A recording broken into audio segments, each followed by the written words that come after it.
13 जून की सुबह 3:30 बजे ईरान की राजधानी तेहरान में जोरदार धमाकों की आवाज़ सुनी। तेहरान के साथ में एक सबसे बड़ी चौंकाने वाली बात थी नातांज में हमले। नातांज ईरान का सबसे बड़ा न्यूक्लियर लैब था। लेकिन ये सब हमले कर कौन रहा था? इन सब हमलों के पीछे था इजराइल। थोड़ी ही देर में ईरान के कई मिलिट्री बेसिस जैसे तबरेज, खरमनशाह, अराक और इस्फहान पर इजराइल ने एक के बाद एक कई बड़ी एयर स्ट्राइक्स करी। इस पूरे हमले में इजराइल ने ईरान के टॉप सैन्य कमांडरों को मार दिया। इन सारी स्ट्राइक्स, इन सारे हमलों के बाद में इजराइल के प्रधानमंत्री बेंजामिन नेतन्याहू का एक बयान सामने आया। उसमें उन्होंने कहा है कि ईरान सिर्फ 15 दिन दूर था अपना न्यूक्लियर बम बनाने से, और उनके अस्तित्व को बचाने के लिए ये स्ट्राइक करना, ये हमले करने ज़रूरी थे।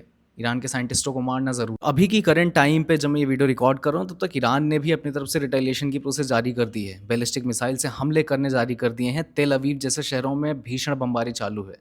लोग शेल्टर्स में जा रहे हैं, लोग बंकर्स में छुप रहे हैं। इन दोनों देशों के युद्ध के बीच में और भी कई देश हैं जो इसमें शामिल हैं, डायरेक्टली या इनडायरेक्टली तौर पे। जैसे कि इजराइल का साथ दे रहा है यूएसए, लेकिन यूएसए ने इस बात से साफ इनकार कर दिया। यूएसए के विदेश मंत्री का बयान आया है कि यूएसए का इसमें कोई हाथ नहीं है। लेकिन इनडायरेक्टली सबको पता है कि यूएसए किस तरीके से वेपन के थ्रू मदद कर रहा है इजराइल की। At the same time Iran की साइड पे रशिया और चाइना खुल के समर्थन में आ गए हैं।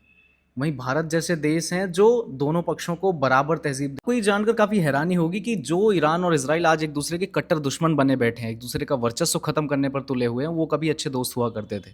1948 में यही ईरान था जिसने इजराइल को मान्यता प्रदान की थी। लेकिन 1979 आते आते इस्लामिक रिवॉल्यूशन के बाद में पूरी कहानी बदल चुकी थी। ईरान ने इजराइल के खिलाफ अपनी पॉलिसीज बदल दी। हिजबुल्लाह, हमास और हाउदी जैसे ग्रुप्स को सपोर्ट कर करके, वेपनरी सपोर्ट, फाइनेंशियल सपोर्ट दे दे करके उन्हें इजराइल के ऊपर इनडायरेक्ट अटैक्स करवाए। वहीं पे इजराइल ने भी इसका बखूबी जवाब दिया। इजराइल ने साइबर अटैक्स किए, इजराइल ने उनके साइंटिस्टों को मारा, उनके टॉप जनरल्स को मारा। अभी तक जो लड़ाई पर्दे के पीछे चल रही थी वो पर्दे के सामने आ चुकी। पूरी दुनिया के सामने ईरान और इजराइल की लड़ाई जग जाहिर हो चुकी है। और इसमें जो सबसे बड़ा मुद्दा वो है न्यूक्लियर वेपन्स का। 2015 में जो डील साइन हुई थी, जिसके तहत ईरान ने अपना प्रोग्राम रोक दिया था कुछ टाइम के लिए, उसे अमेरिका ने बाद में विड्रॉ कर लिया था।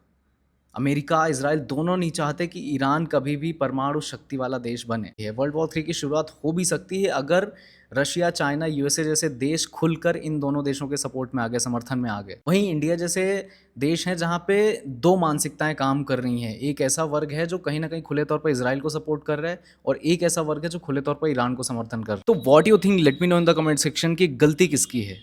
और गलती से भी ज़्यादा आज की डेट में अगर शांति चाहिए तो उस शांति की प्रस्तावना लेकर कौन आगे बढ़ेगा? यूनाइटेड नेशन, भारत जैसे देश, या फिर रशिया, चाइना, यूएसए जैसे powerful countries? What you think, let me know in the comment section. जय हिंद।